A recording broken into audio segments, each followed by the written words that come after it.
പിന്നെ ചക്രമെടുത്ത് കൊടുത്തു, ഉരുട്ടി ഇത് എവിടെ ചെന്ന് വീണ് പൊടിയുന്നോ അവിടെ ഇതൊക്കെ ചെയ്യാം, കലി അവിടെ വരില്ല. അങ്ങനെ ആ നൈമിശാരണ്യത്തിൽ വന്നാണ് ആ നേമി കാടാണ്, അതാണ് അരണ്യം. അപ്പോൾ ആ കാട്ടിൽ വന്ന് പറഞ്ഞാൽ അവിടെയാണ് നൈമിശാരണ്യം എന്ന് പറയുന്ന സ്ഥലം. അവിടെയാണ് ഈ യജ്ഞങ്ങളെല്ലാം നടത്തിക്കൊടുക്കുന്നത്. അവിടെ ഇപ്പോഴും ഉണ്ട് നൈമിശാരണ്യം. നൈമിശാരണ്യത്തിൽ കല്ലിപ്പാതയേക്കാത്ത സ്ഥലമാണ്. അവിടെ യജ്ഞം ചെയ്താൽ മാത്രമേ കിട്ടുന്ന ഫലം കിട്ടുകയുള്ളൂ. അങ്ങനെ നൈമിശാരണ്യത്തിലെ ശൗനകാദികൾ യജ്ഞങ്ങളൊക്കെ യാഗങ്ങളൊക്കെ ചെയ്തുകൊണ്ടിരിക്കുന്ന സ്ഥലത്തേക്ക് സൂതൻ വരികയാണ് വിളിച്ചത്. അപ്പൊ സൂതനോട് കാര്യങ്ങളൊക്കെ ഓരോ സംശയങ്ങളൊക്കെ ചോദിക്കുന്നു. അങ്ങനെ ആ സംശയങ്ങളുടെ എല്ലാം ഉത്തരമായിട്ട് ഈ ദേവി ഭാഗവതം അവർക്ക് പറഞ്ഞു കൊടുക്കുകയാണ്. അപ്പോൾ ഈ ദേവി ഭാഗവതം പറഞ്ഞു കൊടുത്തപ്പോൾ അവർക്കുള്ള സംശയങ്ങളെല്ലാം തീരുകയാണ്. അതായത് എന്ത് സംശയം നമുക്കുണ്ടെങ്കിലും അതിനെല്ലാം ഉള്ള ഉത്തരം ഇതിനകത്തുണ്ട്. അതാണ് പഠിക്കുന്നത്. എല്ലാ ഉത്തരങ്ങളും നമുക്ക് ഇതിൽ നിന്ന് കിട്ടും. അതായത് ഭുക്തിയും കിട്ടും, മുക്തിയും കിട്ടും. നമ്മുടെ ശ്രീമദ് ഭാഗവതം പറയുന്നത് മുക്തിയാണ്, അല്ലേ? മുക്തിയെ പറയുന്നുള്ളൂ. അതായത് വൈരാഗ്യം വന്നിട്ട് ഭഗവാനിലേക്ക് അടുക്കാനാണ് പറയുന്നത്.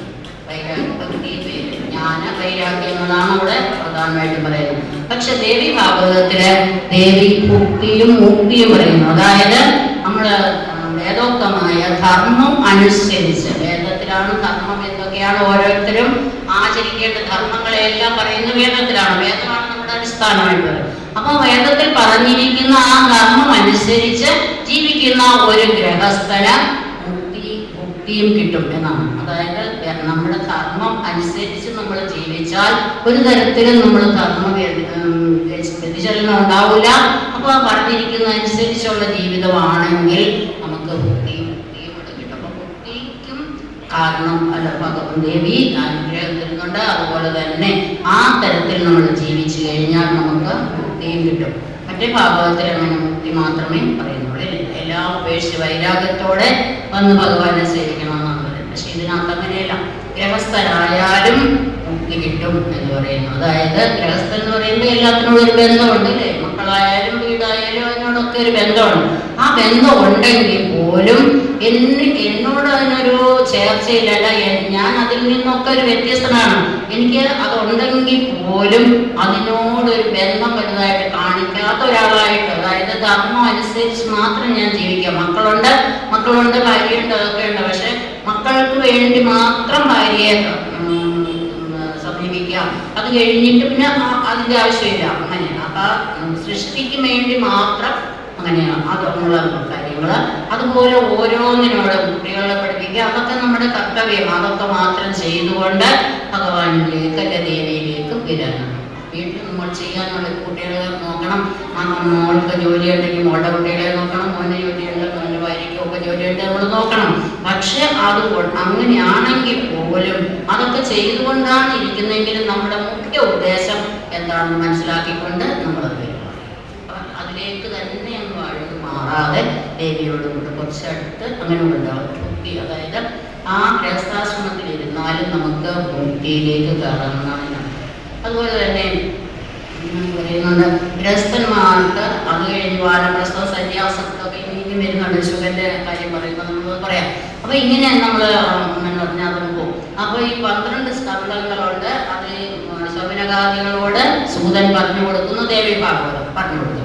അതുപോലെ തന്നെ വേദവ്യാസ മഹർഷി ജനമേജയന് പറഞ്ഞു കൊടുക്കുന്നതായിട്ടാണ് നമ്മൾ ഇതിനകത്ത് കാണുന്നത്. അവരുടെ തമ്മിലുള്ള സംവാദം, ജനമേജയനും വ്യാസനും. ജനമേജയനെ അറിയാമായിരിക്കും, പരീക്ഷിത് മഹാരാജാവിന്റെ മകൻ. പരീക്ഷിത് മഹാരാജാവ് മറ്റേ ഭാഗത്തിൽ. ആ പരീക്ഷിത് മഹാരാജാവിനെ പാമ്പ് കടിച്ചത് കൊണ്ട് അദ്ദേഹത്തിന് മുക്തി കിട്ടിയില്ല. പാമ്പ് കടിച്ച് മരിക്കുക, ഇലക്ട്രിസിറ്റി കൊണ്ട് മരിക്കുക, വണ്ടി അടിച്ച് മരിക്കുക, മതിലിടിഞ്ഞ് വീണ് മരിക്കുക, ആത്മഹത്യ ചെയ്യുക, ഇവർക്കൊന്നും മുക്തി കിട്ടില്ല. അപ്പം പാമ്പ് കടിച്ച് മരിച്ചത് കൊണ്ട് പരീക്ഷത്തിന് മുക്തി കിട്ടിയില്ല. പക്ഷെ നമ്മുടെ മറ്റു ഭാഗവതത്തില് മുക്തി കിട്ടുന്നുണ്ട്, അല്ലേ? അദ്ദേഹത്തിന് മുക്തി കിട്ടുകയാണ്. അഹം ബ്രഹ്മ പരം ധാമ. ആ അഹം ബ്രഹ്മ എന്നുള്ള ആ സ്ഥിതിയിലേക്ക് ആ ഭാഗവതത്തില് ഉയർത്തിക്കൊണ്ട് വരുന്നു പരീക്ഷത്തിനെ. പരീക്ഷിത്ത് അവിടെ ഗർഭ വിരിച്ച് കിടക്കുകയാണ്. അതായത് നമുക്ക് മരണം അടുത്തു എന്ന് വന്നാൽ നമ്മൾ നിലത്ത് ഗർഭ വിരിച്ച് അതിൽ കിടന്ന് മരിക്കുന്നതാണ് ഏറ്റവും പുണ്യമായ മരണം. അദ്ദേഹത്തിന് അറിയാമായിരുന്നു ഞാൻ 7-ാം ദിവസം മരിക്കുമെന്ന്.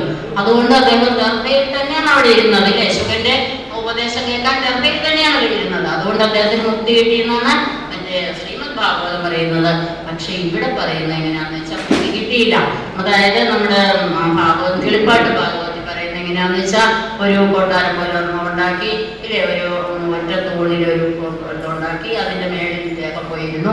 അതായത് അന്തരീക്ഷത്തിൽ വെച്ചാണ് മരിച്ചത്. അപ്പൊ അന്തരീക്ഷത്തിൽ വെച്ച് മരിച്ചതുകൊണ്ട് അദ്ദേഹത്തിന് മുക്തി കിട്ടില്ല. പലരും പല ഇത് പറയുന്നു. പക്ഷെ മറ്റേ ഭാഗവത്തിൽ ഇങ്ങനെയാണ് നമ്മൾ കാണുന്നത്. അതുകൊണ്ട് ദർഭയിൽ ഇരുന്നോ നിലത്തിരുന്നോ അല്ല അദ്ദേഹം മരിച്ചത്. ഭൂമിയായിട്ട് ബന്ധമില്ലാതെയാണ് അങ്ങനെ മരിച്ചത്. അതുകൊണ്ട് അദ്ദേഹത്തിന് മുക്തി കിട്ടിയില്ല എന്നുള്ള ഒരു കൺസെപ്റ്റാണ് നമ്മുടെ ഈ ദേവി ഭാഗവത്തിൽ കാണുന്നത്. അതുകൊണ്ടാണ് ജനമേജയന് പറഞ്ഞത്. അങ്ങനെ ജയമേജയനും ഭാഗവതം പറഞ്ഞു കൊടുക്കുന്നു. അതുപോലെ തന്നെ ദേവി ഭാഗവതം 9 ദിവസമായിട്ട് നവാഹമായിട്ട് അവിടെ ചെയ്യുന്നു. ചെയ്ത് കഴിയുമ്പോൾ അവസാനം ആ ചെയ്ത് തീരുന്ന സമയത്ത് പരീക്ഷത്ത് മഹാരാജാവ് ദേവിയുടെ, അതായത് മണിദ്വീപ എന്ന് പറയുന്നതാണ് ദേവിയുടെ വൈകുണ്ഠം. നമ്മൾക്കറിയാം വൈകുണ്ഠം, ഗോലോകം, ഇങ്ങനെയൊക്കെ ഓരോ സ്ഥലങ്ങളുണ്ട്.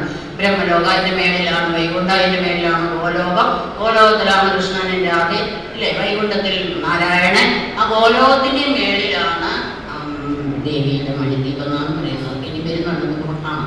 അപ്പൊ അങ്ങനെയുള്ള മണിദ്വീപിലേക്ക്, ദേവിയിലേക്ക് സാലോക്യം പ്രാപിച്ചു എന്നാണ് ഇതിനകത്ത് പറയുന്നത്. അപ്പൊ ഈ നവാഹം കഴിഞ്ഞപ്പോ പരീക്ഷത്ത് മഹാരാജാവിന് മുക്തി കിട്ടിയെന്നും ദേവിയുടെ ലോകത്തിലേക്ക് പോയി എന്നുമാണ് ഇതിനകത്ത് പ്രധാനം.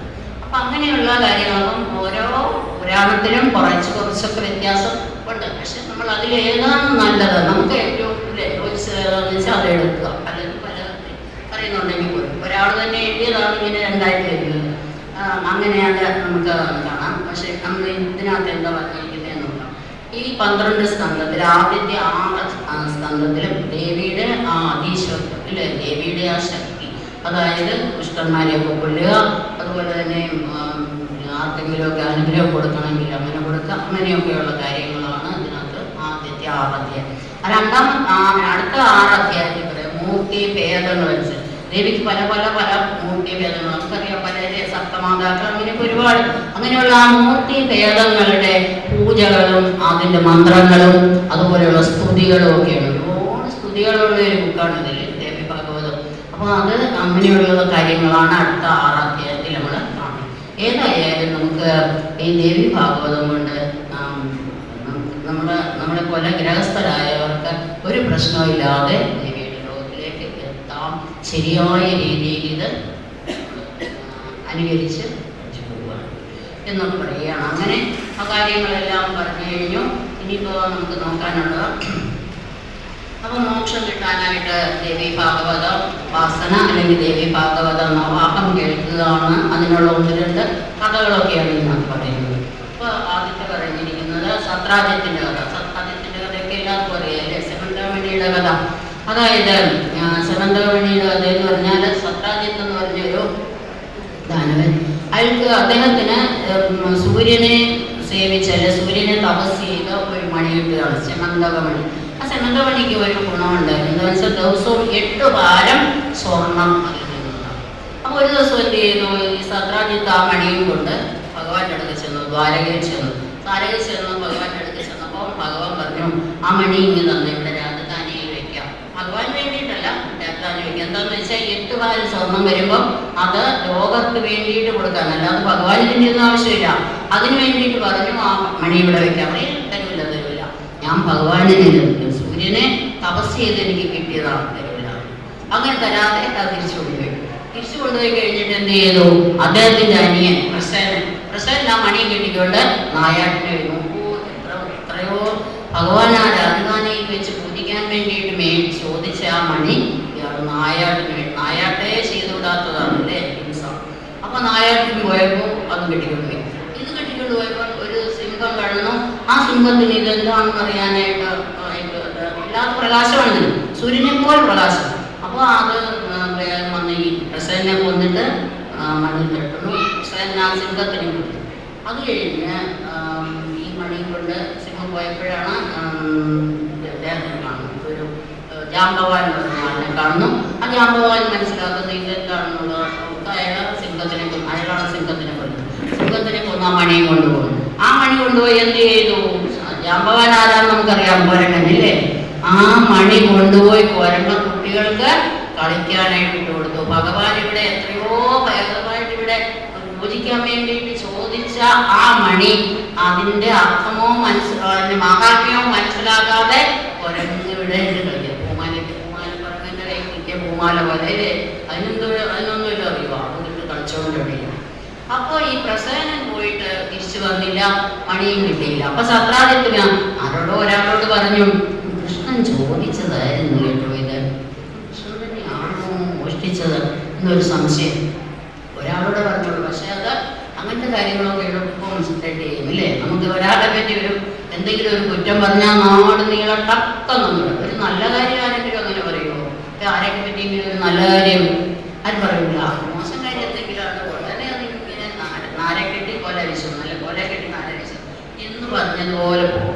അപ്പൊ ഇത് ലോകം മുഴുവൻ അറിഞ്ഞ് കൃഷ്ണൻ പ്രസേനനെ കൊന്ന് ആ മണിയെടുത്തു. ദുഷ്കൃത്യയിൽ എവിടെ വന്നത് ഭഗവാനതൊന്നും അറിയുന്ന പോലും ഇല്ല.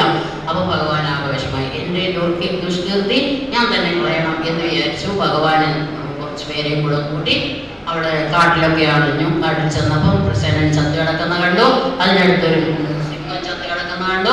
അവിടെ ഇങ്ങനെ കാൽപ്പാടൊക്കെ നോക്കി പോയപ്പോൾ ഒരു കുരങ്ങൻ്റെ കാൽപ്പാട് കാണുന്നു. അതിനെ ഫോളോ ചെയ്ത് പോയപ്പോൾ ഒരു ഗുഹയുടെ അവിടെ ചെന്നപ്പം അപ്പം ഇവരോട് വന്നവരോട് പറഞ്ഞു, നിങ്ങൾ ഗുഹയുടെ വെളിയിൽ എന്നാൽ മതി, ഞാൻ അകത്ത് കയറി പോകാം. അങ്ങനെ അദ്ദേഹം ആ വെളിയിൽ അവരെ നിർത്തിയിട്ട് അകത്ത് കയറി പോകുന്നു. അപ്പോൾ കുരങ്ങൻ കുട്ടികളെല്ലാം കൂടെ ഇത് വെച്ച്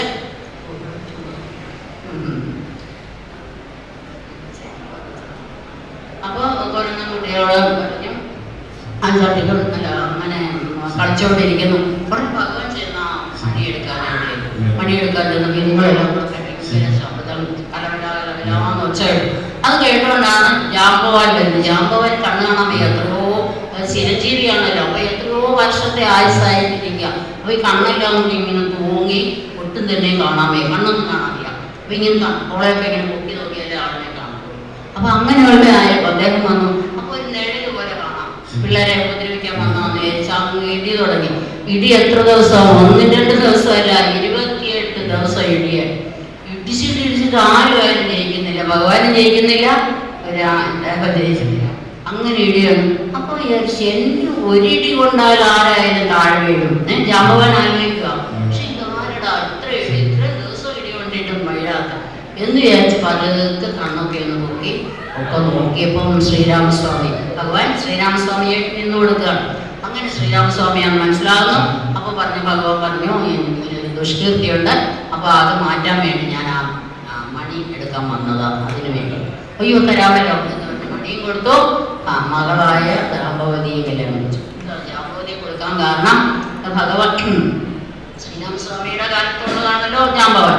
അപ്പൊ അന്ന് ഇങ്ങനെ മകളെ കല്യാണം കഴിക്കണമെന്ന് പറഞ്ഞു ഭഗവാനോട്, ശ്രീരാമസ്വാമിയോട്. അപ്പൊ ശ്രീരാമസ്വാമി അതേ ഇല്ലില്ല, എനിക്ക് ആകെ ഒരു ഞാൻ ചെയ്യുന്നത്, അതുകൊണ്ട് പറ്റൂല എന്ന് പറഞ്ഞു. അപ്പോൾ ഞാൻ അടുത്ത ഇതിൽ വരുമ്പോൾ ശരിയാണ്. അങ്ങനെ ഭഗവാൻ കൃഷ്ണനായിട്ട് വന്നപ്പോൾ അങ്ങനെ ജാമ്പവതിയെ കൊടുത്തു, അതുകൊണ്ട് മണി അടിച്ചു. അപ്പോൾ എന്ത് അവിടെ നടക്കുന്നത് ദ്വാരകയിൽ ഈ 12 ദിവസം കാത്തു നിന്നവരെല്ലാം തിരിച്ച് ദ്വാരകയിൽ ചെന്നു. കൃഷ്ണൻ ഒരു ഗുഹയിൽ കയറിപ്പോയി, തിരിച്ചു വന്നില്ല. ഞങ്ങൾ എത്രയോ ദിവസം അവിടെ നിന്നു, തിരിച്ചു വന്നില്ല, അതുകൊണ്ട് ഞങ്ങളിങ്ങ് പോകുന്നു പറഞ്ഞു. അപ്പോൾ ഇവർക്കെല്ലാം പേടിയായി. അതുപോലെ വസുദേവരൊക്കെ കൂടെ അത് എന്താണ് ചെയ്യേണ്ടതെന്ന് ചോദിക്കണം. അപ്പോൾ നാരദരോട് ചോദിക്കുകയാണ്, എന്താണ് കൃഷ്ണൻ തിരിച്ചു വരാൻ വേണ്ടി ചെയ്യുന്നത്? അപ്പോൾ പറഞ്ഞു, നമുക്കൊരു ദേവി ഭാഗവത നവാഹം നടത്താം എന്ന് പറഞ്ഞു. അപ്പോൾ ദേവി ഭാഗവത നവാഹം നടത്താം എന്ന് പറഞ്ഞപ്പോൾ വസുദേവർക്ക് ഒരു ഓർമ്മ വന്നു. എന്താണെന്ന് വെച്ചാൽ വസുദേവരും ദേവകിയെയും ജയിലിലാൻ വേണ്ടി അത് കഥയ്ക്ക് അറിയാമല്ലോ. അപ്പം ജയിലിൽ കിടക്കുമ്പോൾ 6 കുട്ടികളെ കംസൻ കൊല്ലുകയാണ് അല്ലേ, അടിച്ചടിച്ച് കൊല്ലുന്നു. അപ്പോൾ ഗർഗനാണ് അവരുടെ പുരോഹിതൻ, യാദവരുടെ പുരോഹിതൻ ഗർഗമുനിയാണ്. അപ്പോൾ ഗർഗമുനിയോട് ചോദിച്ചു, എന്താണ് ഇങ്ങനെ കുട്ടികളെല്ലാം കൊല്ലുന്നത്? എനിക്ക് ജീവനോടെ ആയുസുള്ള ഒരു കുട്ടിയെ കിട്ടുമോ? അതിന് ഞാൻ എന്താ ചെയ്യേണ്ടതെന്ന് ഗർഗമുനിയോട് ചോദിക്കും.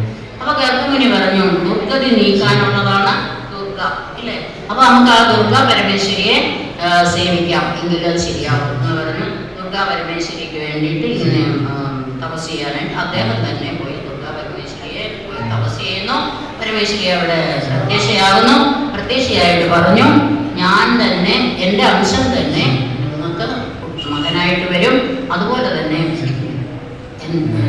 വിഷ്ണുവിൻ്റെ അംശമായിട്ട് വരുന്നു, മകനായിട്ട് വരും.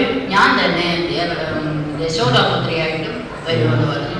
വിഷമിക്കേണ്ട, ഇനി ആയുസ്സോടുകൂടി തന്നെ വരും എന്ന് പറഞ്ഞു. അപ്പൊ അദ്ദേഹം അത് ഓർത്തു ഉടനെ പറഞ്ഞു, അപ്പൊ ശരിയാണ്, ദേവിയുടെ ഒരു കാരുണ്യം ഉണ്ടെങ്കിൽ നമുക്ക് എന്തും സാധിക്കും എന്ന് മനസ്സിലാക്കുന്നു.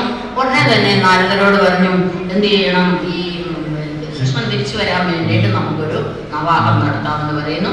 അങ്ങനെ ഒരു നവാഹം നടത്തുന്ന ആ അവസാനത്തെ ദിവസം, ആ യജ്ഞം തീരുന്ന ദിവസം ഭഗവാൻ ജാമ്പവതിയായിട്ട് തിരിച്ചു. അപ്പൊ അതുകൊണ്ടാണ് ആ നവാഹം നടത്തിയത് കൊണ്ടാണ് ഭഗവാൻ ദുർഘടങ്ങളെല്ലാം മാറി തിരിച്ചു വരാൻ പറ്റിയത് എന്നുള്ള രീതിയിലാണ് കഥ. അങ്ങനെ ആ കഥ പറയുന്നു. അത് കഴിഞ്ഞിട്ട് നമ്മൾ പറയുന്നത് സുദ്യുമ്നൻ എന്ന് പറഞ്ഞ ഒരു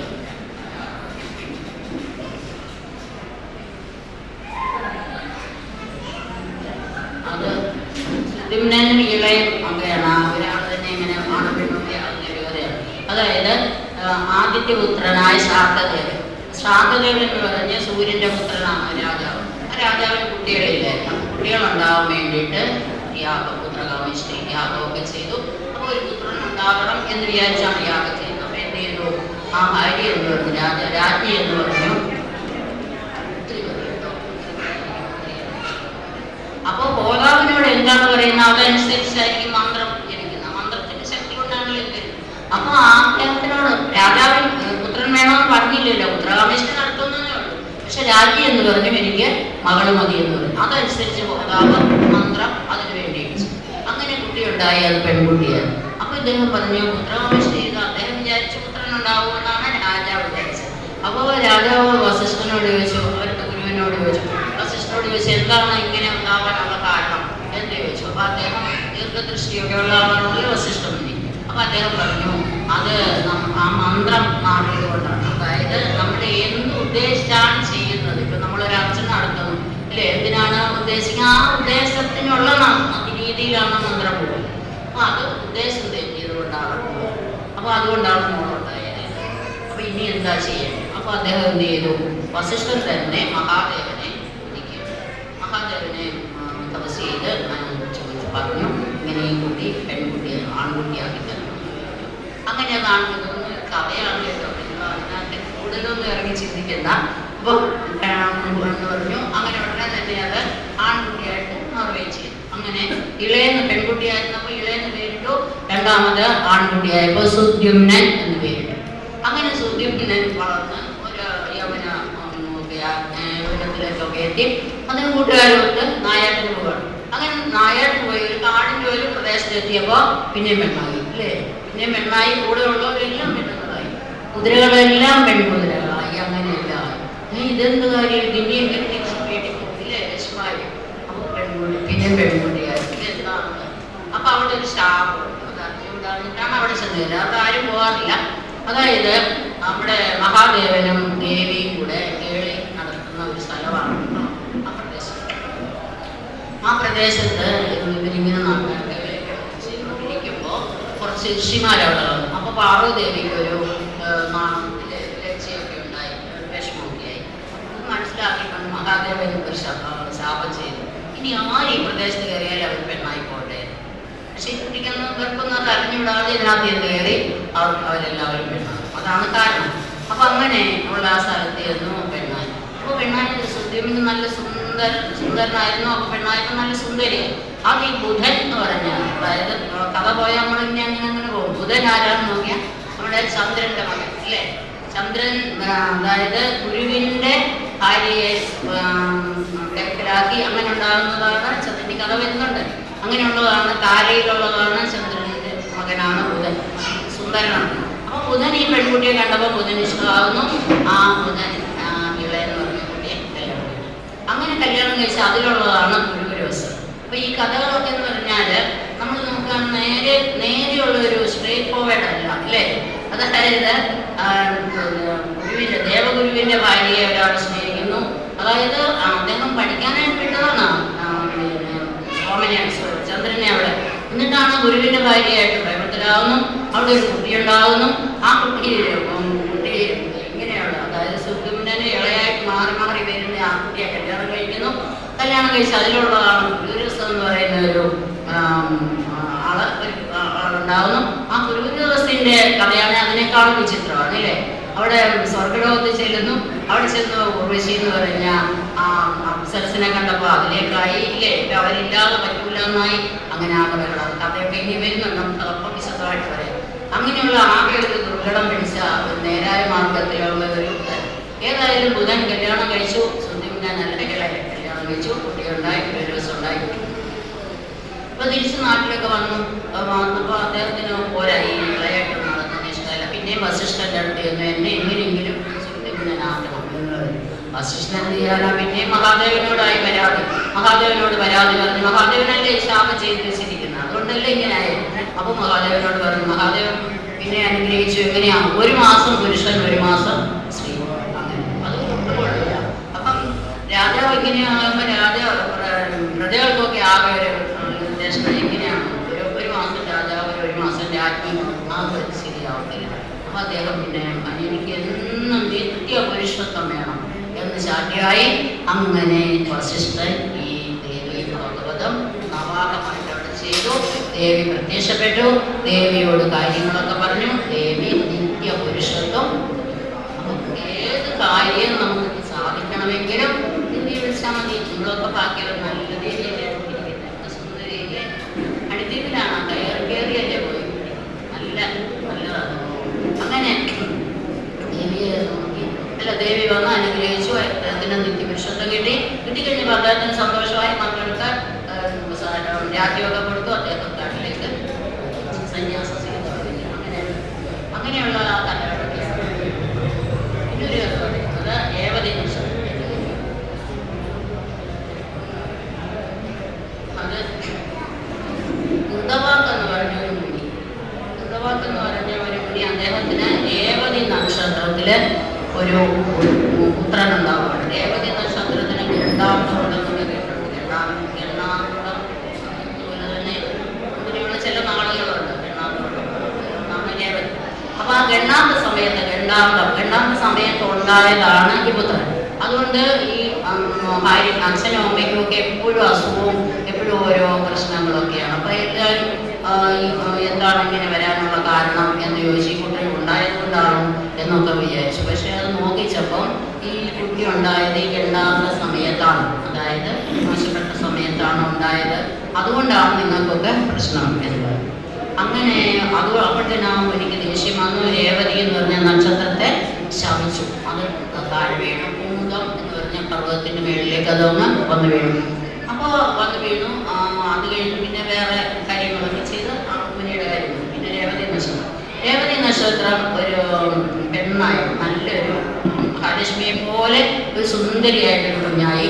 അതിനെ ഒരു മുനി കൊണ്ടുപോവുകയാണ്. പ്രമുച്ച മഹർഷി കണ്ടെടുത്തു ആ കുട്ടിയെ. എന്നിട്ട് കൊണ്ടുപോയി ആശ്രമത്തിൽ കൊണ്ടുപോയി വളർത്തി. അങ്ങനെ വളർത്തി നല്ല സുന്ദരിയായിട്ട് വന്നു. അപ്പൊ ആ കുട്ടിയെ കല്യാണം കഴിച്ചു കൊടുക്കണമല്ലോ. അപ്പൊ അഗ്നിദേവനെ തപസ് ചെയ്തു. ഈ മഹർഷി തപസ് ചെയ്ത് അഗ്നിദേവൻ പറഞ്ഞു, ദുർഗമൻ എന്ന് പറഞ്ഞ ഒരു രാജാവുണ്ട്, ആ രാജാവ് വന്ന് കല്യാണം കഴിച്ചു കൊടുക്കണം എന്ന് പറഞ്ഞു. അങ്ങനെ ദുർഗമൻ വരട്ടെ എന്ന് വിചാരിച്ചു. ഈ കുട്ടിയെ വളർത്തി കൊണ്ടുവരികയാണ്. അദ്ദേഹം തപസ് ചെയ്യുന്നുണ്ട് ആശ്രമത്തിൽ. വേറെ പ്രശ്നമൊന്നും. ഒരു ദിവസം ഈ ദുർഗമൻ എന്ന് പറഞ്ഞ ആ രാജാവ് ഈ ആശ്രമത്തിൽ വരുന്നു. അപ്പൊ ഈ ആശ്രമത്തിൽ വന്നു ഈ മുനിയെ കാണാൻ വന്നത്. അപ്പൊ മുനി എവിടെയെന്ന് ചോദിച്ചു. അപ്പൊ പറഞ്ഞ അച്ഛൻ അഗ്നിശാലയിലാണ് എന്ന് പറഞ്ഞു. അപ്പൊ ഈ കുട്ടിയോടാണ് ചോദിച്ചത് ദുർഗമെന്ന്. കുട്ടിയെ വിളിച്ചത് പ്രിയേന്നാണ്. പ്രിയേന്ന് വിളിച്ചിട്ടാണ് സംസാരിച്ചത്. അപ്പോൾ അത് കഴിഞ്ഞു അദ്ദേഹം മുനിയുടെ അടുത്ത് ചെന്നു. അപ്പം മുനിക്ക് മനസ്സിലായി, അദ്ദേഹം ചെയ്യുന്നതൊക്കെ മനസ്സിലായി. അപ്പം പറഞ്ഞു, ഇങ്ങനെ എനിക്കൊരു മോളുണ്ട്, മോളെ കല്യാണം കഴിക്കണം. ഏതാണ് മോളെന്ന് വെച്ചാൽ നിങ്ങളിപ്പോൾ പ്രിയെന്ന് വിളിച്ചില്ലേ ഒരു കുട്ടിയെ, ആ കുട്ടിയാണ്. അപ്പോൾ ആ കുട്ടിയെ കല്യാണം കഴിക്കണം. അപ്പോൾ കല്യാണം കഴിക്കുന്നതെന്ന് വെച്ചാൽ ഇവരോടൊന്നും കല്യാണം കഴിക്കില്ല എന്ന് പറയാൻ പറ്റില്ല. ഉടനെ ശപിച്ചിക്കളെ ഭസ്മാക്കൂലേ. അതുകൊണ്ട് കല്യാണം കഴിക്കാമെന്ന് സമ്മതിച്ചു. അങ്ങനെ കല്യാണമൊക്കെ കഴിഞ്ഞു. പക്ഷെ ഒരു ഡിമാൻഡ് അങ്ങോട്ട് പറഞ്ഞു. എന്താണെന്ന് വെച്ചാൽ ഞങ്ങൾക്കൊരു പുത്രൻ ഉണ്ടാകണം. ആ പുത്രൻ ഒരു മനുവാകണം, മന്വന്തരാധിപനാവണം എന്ന്. മനുവാകണം. ആ ശരി, അവർക്കൊക്കെ അതിന് പിന്നെ വരം കൊടുക്കാനുള്ള ശക്തി ഉള്ളതുകൊണ്ട് പിന്നെ അതൊക്കെ സമ്മതിച്ചു. കുട്ടിയെ കല്യാണം കഴിച്ചുകൊണ്ട് പോകുന്നു. ആ കുട്ടിയുടെ പേരും രേവതി എന്നാണ്. രേവതി നക്ഷത്രത്തിൽ തന്നെ കല്യാണം കഴിഞ്ഞു. അതുപോലെ തന്നെ ഈ മുനിയുടെ ശക്തി കൊണ്ട് അതുകൊണ്ട് ആ രേവതി നക്ഷത്രത്തെ ഉയർത്തി ചന്ദ്രലോകത്തിലേക്ക് ആക്കുകയും ചെയ്യും. അങ്ങനെ ഈ രേവതി കല്യാണം കഴിച്ച് കൊണ്ടുപോയി അവർക്കൊരു കുട്ടി ഉണ്ടാകുന്നു. ജൈവതൻ എന്ന് പറഞ്ഞ് അത് മനുവാക്കുകയും ചെയ്യും. അങ്ങനെയുള്ള അപ്പം ദേവിയുടെ ശക്തി കൊണ്ടാണ് ഇതെല്ലാം ഇങ്ങനെയൊക്കെ വരാൻ സാധിച്ചത്. നമുക്കപ്പോൾ എന്ത് വിഘ്നങ്ങളുണ്ടെങ്കിലും ദുർഗതി നീക്കുന്നതാണ് ദേവി എന്ന് മനസ്സിലാക്കുക. ഏത് ദുർഗതിക്കും ദേവിയെ വിളിച്ചാൽ മതി അല്ലേ? ഏറ്റവും പെട്ടെന്നാണ് ദേവിയെ സഹായിക്കുന്നത്. ഗുരുവായൂരപ്പനൊന്നും പെട്ടെന്നൊന്നും നമുക്കൊന്നും ഫലം തരില്ല. പക്ഷെ അദ്ദേഹം മഹാദേവനൊക്കെ പെട്ടെന്ന് ക്ഷിപ്രകോപിയാണ്, ക്ഷിപ്രപ്രസാദിയാണ്. ദേവി അതുപോലെയാണ്, ക്ഷിപ്രപ്രസാദിയാണ് ഏത് കാര്യത്തിനും. അത് മാത്രമല്ല, ദേവി എന്ന് പറയുന്നത് നമ്മളൊരു അമ്മയുടെ സ്ഥാനത്തിലെ ജനനി, ദിവ്യജനനിയെ ദേവി. മാതാപിതാ ഗുരു ദൈവം. ആദ്യം മാതാവെന്ന് പറയുന്നത്, അതായത് മാതാവിനാണ് ഏറ്റവും ശ്രേഷ്ഠത. ഗുരു ദൈവം പോലും പിന്നെയാണ്. അപ്പോൾ ഏറ്റവും ശ്രേഷ്ഠതയുള്ളതാണ് നമ്മുടെ ജനനി ആദിപരാശക്തി എന്ന് മനസ്സിലാക്കി. നമ്മളിങ്ങനെയൊക്കെ നിർത്താവുന്നു. അപ്പോൾ ഇനിയിപ്പം നമ്മൾ പറയുന്നത് ബാക്കി കഥകളൊക്കെ നമുക്ക് നാളെ പറയാം. ഒരു കാര്യം, പുരാണാനാം തു സർവേഷാം ശ്രവണാൽ യത് ഫലം ലഭേത തസ്മാത് ശതഗുണം പുണ്യം ദേവി ഭാഗവത.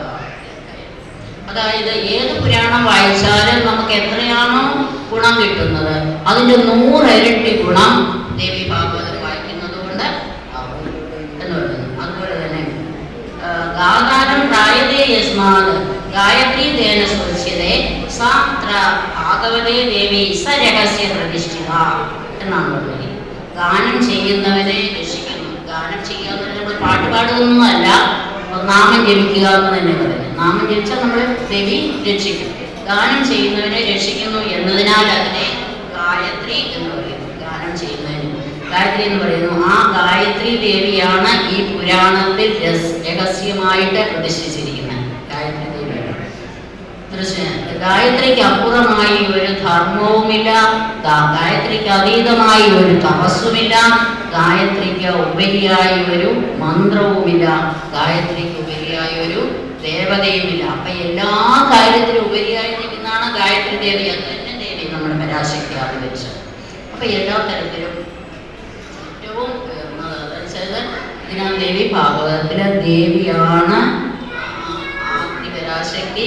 അതായത് എന്നും ഉള്ളതും സനാതനമായതും. ബാക്കി എല്ലാ മൂർത്തികളും ദേവിയുടെ ഓരോ ഇഷ്ടത്തിന്, നമുക്കറിയാം ഭഗവാൻ ഓരോ അവതാരം എടുക്കുന്നത് ഓരോ കാര്യസാധ്യത്തിന് വേണ്ടിയിട്ടാണ്, നമുക്കറിയാം. അതുപോലെ തന്നെ മൂർത്തികളാണെങ്കിലും ഈ ദേവിയുടെ സഹായം കൊണ്ട് അല്ലെങ്കിൽ ദേവി പറയുന്നതനുസരിച്ചാണ്.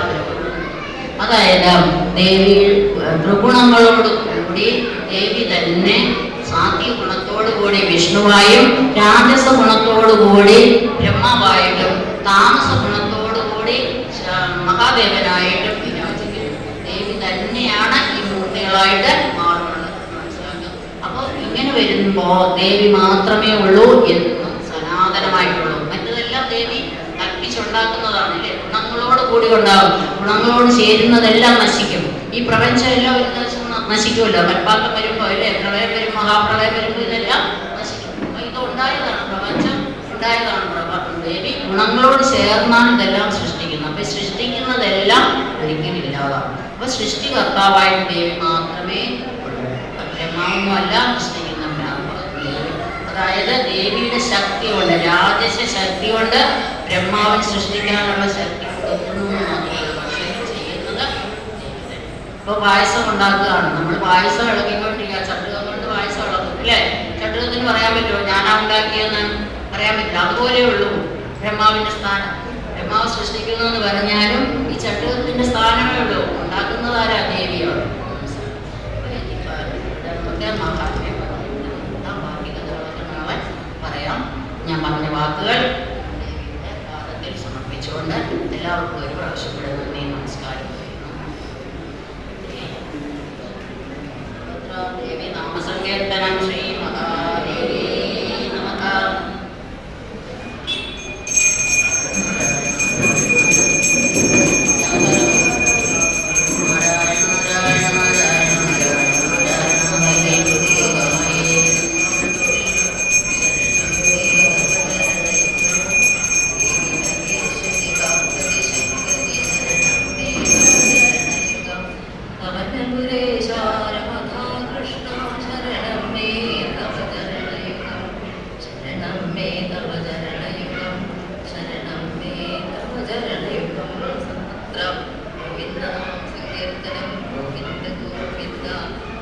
സർവത്ര ദേവീ നാമ സങ്കീർത്തനം